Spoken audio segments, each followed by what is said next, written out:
Bonjour, Renaud Godefroy de BG Sport. Deuxième partie, notre dossier sur l'amélioration de la foulée et de l'économie et de l'efficacité de la foulée dans la course.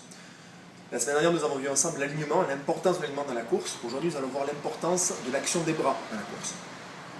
Prenez du marathonien jusqu'au sprinter et essayez de comprendre et d'interpréter un petit peu cette action des bras. Vous allez voir que plus on va aller vers une course qui est de plus en plus rapide, prenez par exemple le sprinter, plus l'action des bras va être importante et agressive.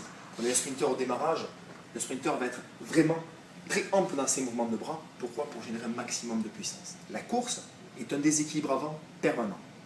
Notre objectif ici, pour pouvoir être un maximum économique et ne pas avoir soi-même à générer de la force à partir du sol, on va essayer d'entretenir ce déséquilibre avant permanent pour essayer simplement d'avoir à entretenir ce déséquilibre et simplement se rattraper de ce déséquilibre.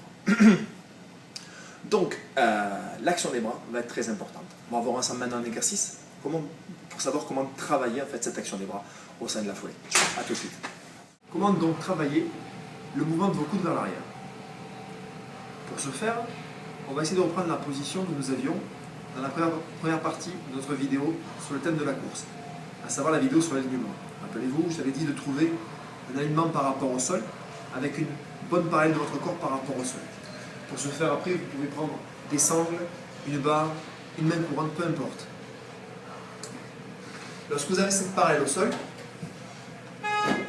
on va essayer de simplement venir bien s'engager, un bon redressement de la colonne vertébrale, et on va venir tirer sur les coudes de manière explosive. Ce qui est important ici, c'est lorsque vous tirez sur vos bras, votre corps dans son ensemble monte. Je ne veux pas qu'il y ait la première partie avec le haut du corps qui monte, puis les fesses. Restez donc bien gainé. Dans ce type d'exercice, vous allez pouvoir travailler sur, par exemple, 40 répétitions à faire, et vous essayez de vous challenger sur le temps que vous pouvez mettre pour faire ces 40 répétitions.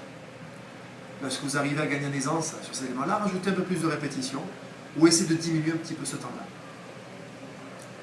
Travaillez donc toujours en gainage et améliorez comme ça le mouvement de votre coude vers l'arrière.